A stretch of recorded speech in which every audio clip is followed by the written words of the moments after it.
What's up, guys? You're welcome back to my YouTube channel. Today is Valentine's Day. I know by the time you see this video, Valentine's Day must have passed, but that won't stop me from wishing you a happy Valentine's Day.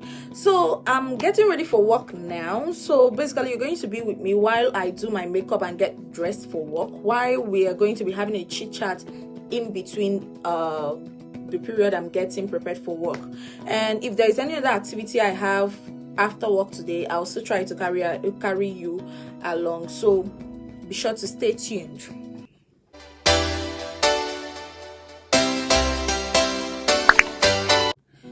So I've already done my skin prep off camera, like my moisturizer, primer and other things.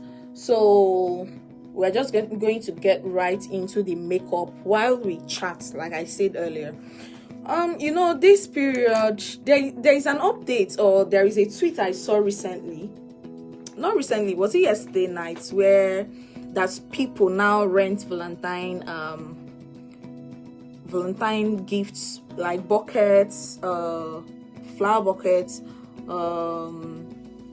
box of shoes or whatever, designers, just to present for themselves as, or just to feign like it was maybe a lover or someone that got it for them. These are one of the pressures or financial pressures that some of us tend to mount on ourselves unnecessarily. You get, one of the things that keep people broke at times is when they're trying to meet up to a certain expectation that people have already placed on them. You see, some persons have actually found themselves in very deep depths because of this singular act. And I think the reason why I even wanted to chat with you about it is because of the price that the renting was. Even like, it was even, I think it's 100k. The one I saw was 100k for a bucket. Like, it's not yours, so like you want to, for a bucket and some box of gifts. And I was wondering, what's the point? Like, what's the point of that at the first place? One of the reasons why some persons actually go to some extent just to prove a point on social media or in the society is because there is an expectation that they feel, or there is this status, maybe financial status or whatever, that they feel that people have already placed on them. So they're trying all they can to be able to meet up. You see them purchasing things that they could not really afford with ease.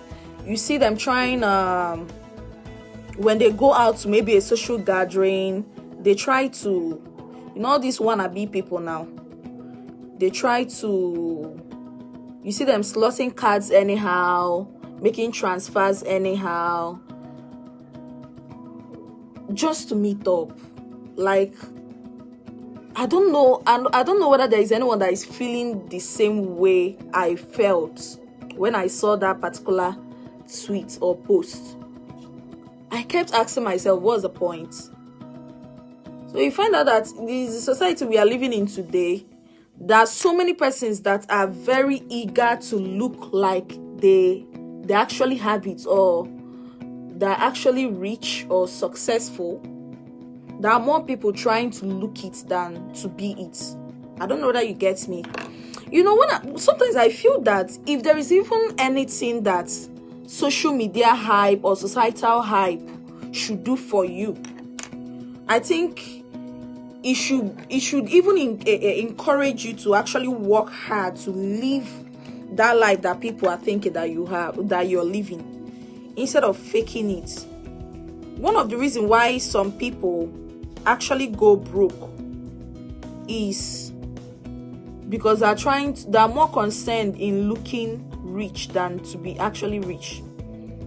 Well, if there is any good thing the hype of social media should do for you, it should be for you to actually work hard to live that life that people are thinking that you have, instead of faking it at the first place. It's not necessary. One of the major things that keep people broke is when the money that they're spending, or when the money that goes out of their account balance is more than their actual income.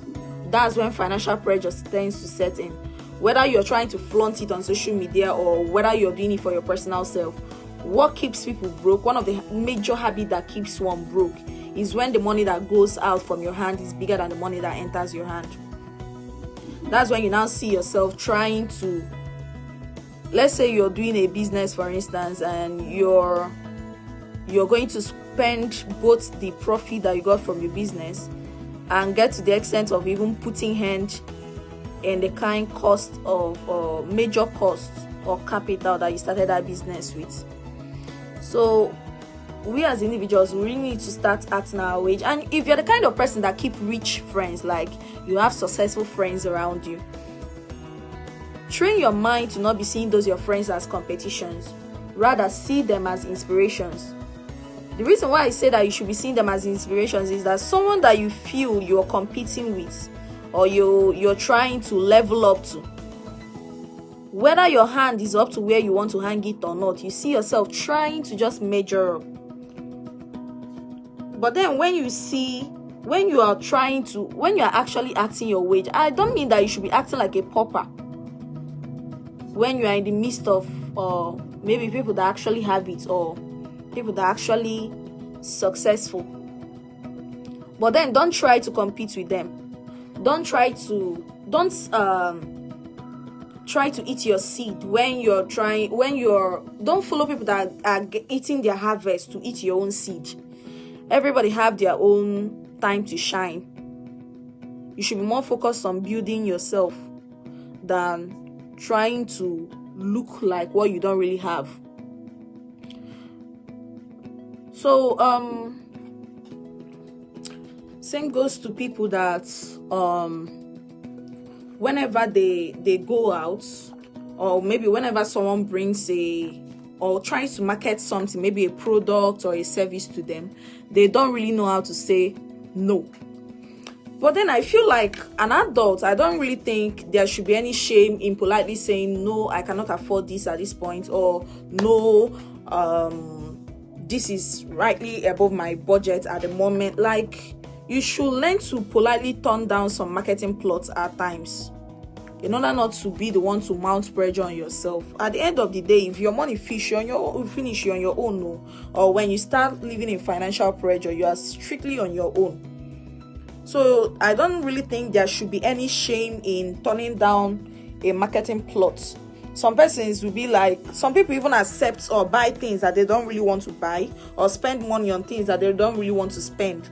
Maybe because they'll be like, let me not forehand, let me just buy this. To me, I don't really think it's wise, because you are the one wearing the shoe. You are the one that knows where it's pinching.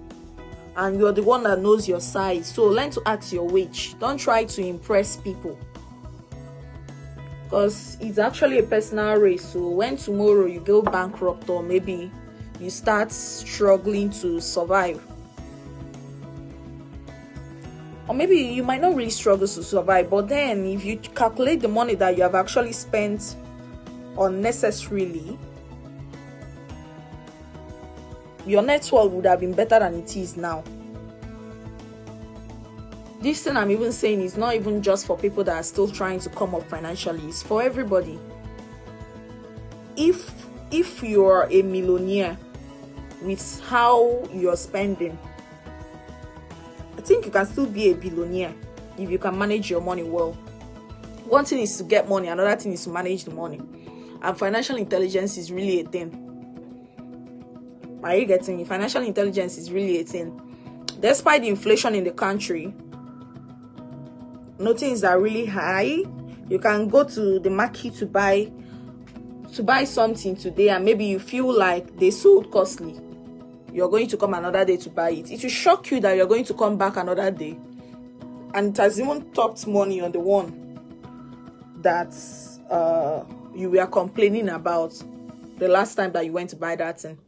But despite how hard things are, there's still some expenses, or there's still some things that you can't even do without spending money on, no matter how much you try. No matter how much you try to dodge it, there are just some things that you can't even dodge. There's some things that are just necessities. Something like food stores. When it comes to food store, for instance, by the time you check it, you find out that there is something about eating out. I mean, there is nothing wrong with you spoiling yourself occasionally, but there is something about eating out.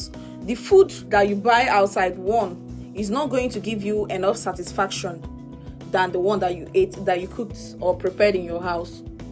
Secondly, you're going to spend more money. Thirdly, most of the fast foods are not completely healthy majority of times.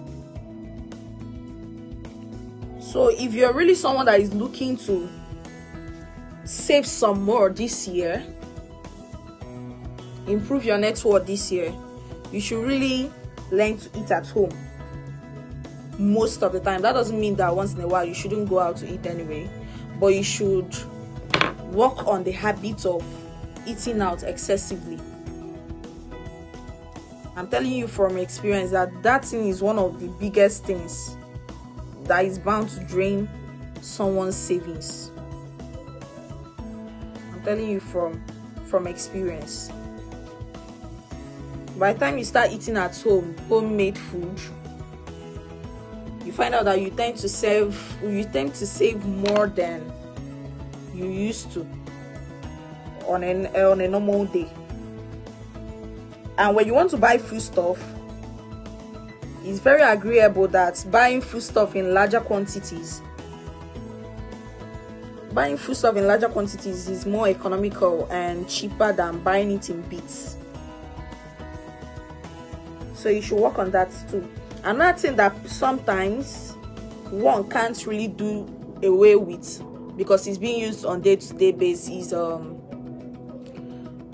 skincare products, perfumes, and the likes of it. Now, if you're using a skincare product, you should go for, I know that maintaining a healthy skin can be really costly for some persons, not for everybody anyway, because skin type differs. There are some skin types that need an extra care to maintain, while there's still some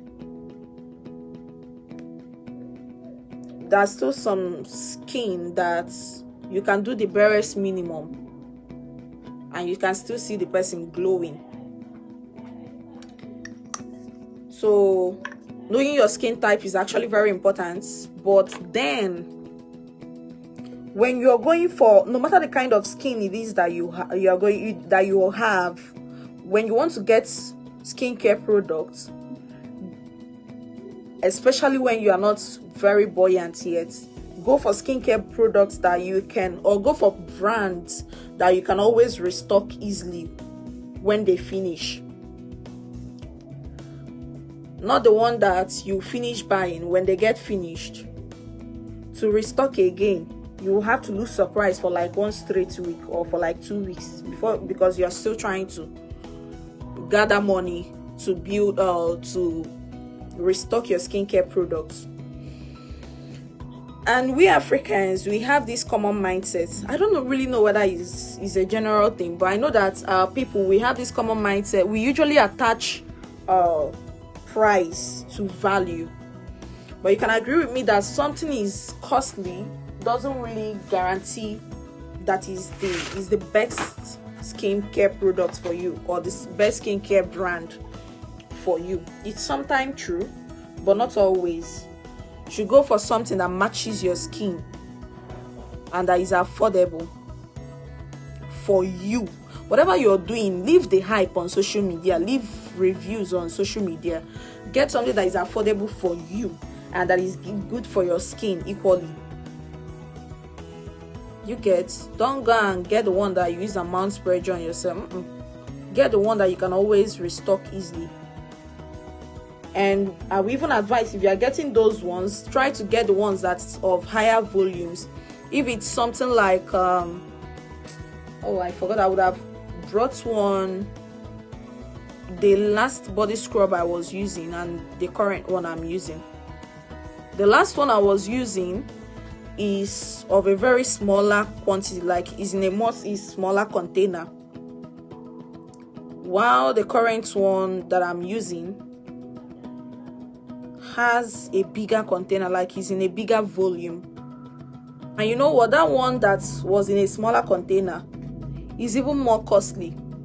So the last time I wasn't really looking at the cost at first, but it's a brand, I don't need to call the name, but it's actually a brand that is loud on social media. I don't know whether you get what I mean by being loud. Like, a lot of people are using it and it's all over the market, off and online. But then it was when I wanted to restock my last set of skincare product that I took my time to study the contents of this particular scrub, and there was nothing special in it.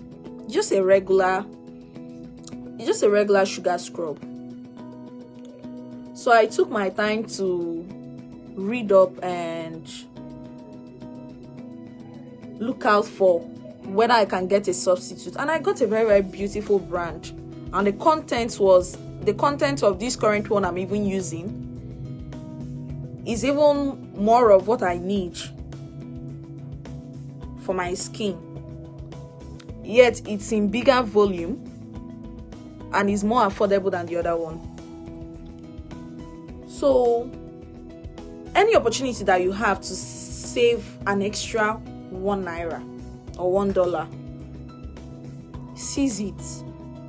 Are you getting me? Any opportunity that you have to save any extra money, seize it. There is no pride in squandering money.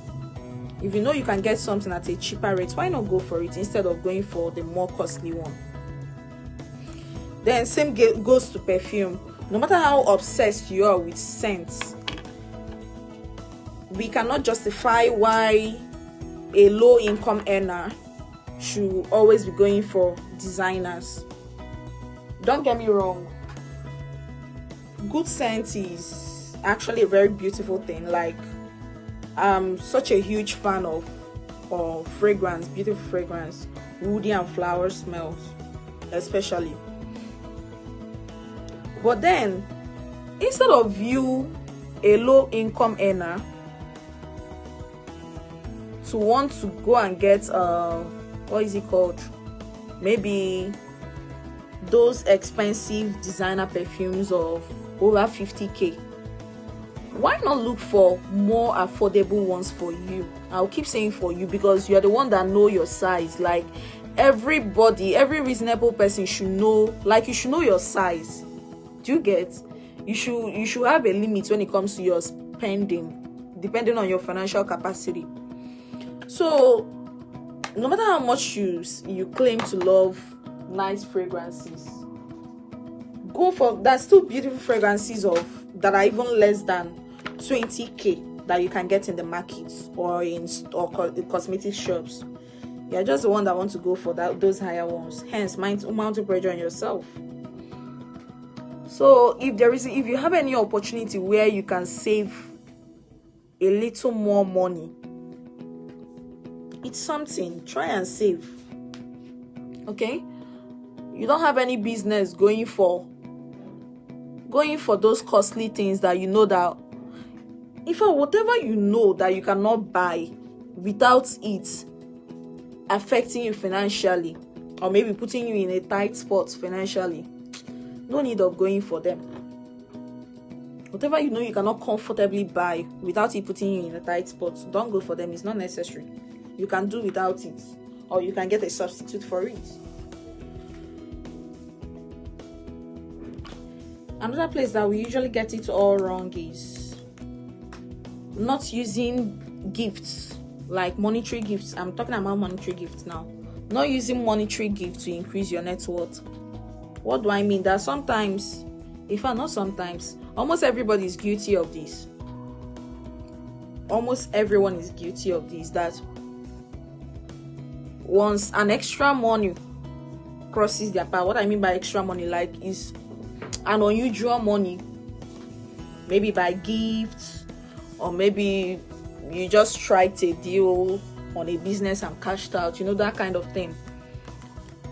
we don't make use of extra money properly. Like sometimes whenever we get an unusual money that is ordinarily not part of our monthly income or allowances, we tend to spend it on buying irrelevant things that you always wanted. Yes, I use that term irrelevant, and I used once. Why? Because one, when that thing was not there, that particular thing that you bought was not there, you were 100% okay. Yeah, you were okay. And another reason why is a want. If you find yourself always looking back and regretting why you spent money on a certain thing, then I think that's where discipline should come in. You should learn to discipline yourself when it comes to money. I'm not trying to see whatever I'm saying, I'm not trying to tell you what to do. I'm only giving you suggestions that can help you improve financially. That's all. But please, excuse me, when you get an extra money that is not something that comes usually, that money is not for you to squander. It's either that money is for you to improve or increase your savings, or to increase your net worth, maybe by investing it into somewhere. It's not an opportunity for you to spend irrelevantly. But then when that money becomes something that is constant, maybe it becomes a steady allowance or maybe a salary raise, then you can always try to improve your cost of living, or maybe improve your lifestyle generally, simply because that money is already something that is constant, you get. And when you're growing financially, is just a normal thing for you to increase your lifestyle, the level of your lifestyle, you get. Another thing is you knowing when to stop in the sense that depending on your financial capacity, there should be an amount of money that once your balance gets to, it's a limit for you. Like you tap yourself to either slow down or to stop abruptly. Because like there's some people that will spend up to the extent that using Uber or paying for their Uber or feeding very well or lighting the house becomes a challenge for them. You don't wait until you spend to that level where you are in pressure. Don't wait until your account balance gets to that level before you caution yourself to slow down, you get. So another thing is when you're lending money, you should learn to lend money with sense. This one is self-explanatory. I don't need to talk much about it. If you're someone that is doing business, you don't lend your capital out, like putting hand in the money that you're using to run your business, to lend it out. Reason. I have a common mantra when it comes to this. Any amount of money that you know you cannot forfeit, or any amount of money that you know that you cannot do without, no need lending it out. I'm not trying to tell you that once you give out your money, that is a loss. That's not what I'm trying to say. But that sometimes what is supposed to be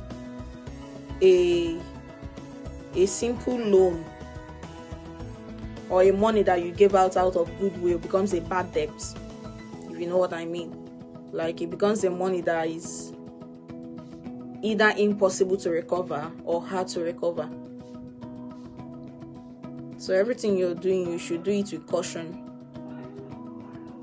You don't put hand in the money that you're using to run business to give out to someone, because when your capital is affected, automatically your income is affected. One thing with business is the bigger the investment or the bigger the input, the bigger the output. The smaller the inputs, the smaller the output. That's just how it goes. It's give and take. That's how business is. So, but that doesn't mean you cannot give people a benefit of doubt anyway. I'm just trying to give you a tip to be on the safe side. When it comes to, at least I've done some occupations that involves my relationship with people. to involve money, or money where money is involved in my relationship with people. So I won't say I learned the hard way anyway, but I would say that I learned a lot from that. These things that we just had a chat about is just for us to be, basically for you to increase your net worth this year. That's the goal.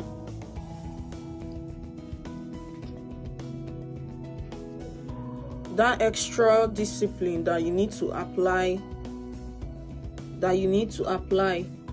to your habits of spending can go a long way for you.